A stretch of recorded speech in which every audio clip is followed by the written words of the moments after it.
ამ დროს ვითარება ზესტაფონში პატარა სამებაში 30 საათზე მეტია ხანში შესული დეილო ჭაკიბეები მხელა თოვლი ჩამოვარდა კაცი არ არის პატრონი თავის გეიღო კარფანჯარა ჩემი ბებო ისეთი ძლიერი ხალია 30 საათია უძლებს ამ ყველაფერს და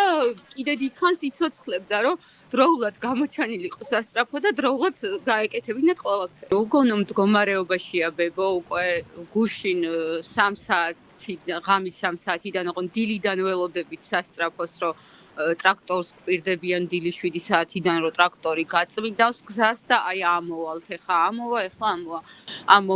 მაკვდავ ხალთან ბიძა ჩემია ეხლა ამ წუთში ტრაქტორი სამჯერ გაფუჭდა როგორც ვიცი გზაში და ისიც ზუსტი ინფორმაცია მე არ ვიცი მოხალისეებისგან და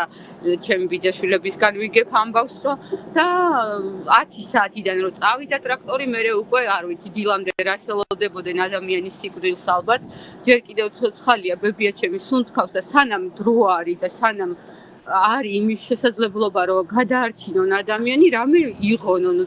როგორც გამგეობასაც ხა მითხრეს რომ სამხიდიანი მივიყვანოთ და ვცდილობდით აყვანასო ექიმისასო მაგრამ ფაქტი სახეზე არავინ არ შველის სამკალს და ესე უსუსურ მდგომარეობაში ვართ უკვე 30 საათია. უბრალოდ წნევები აწუხებდა და ალბათ ვერ შეამჩნია რომ მაღალი წნევა ქონდა. ურამია შესაძლებლობა, რა ვიცი, ადამიანის სიცოცხლისთვის მთები უნდა გადავდგათ და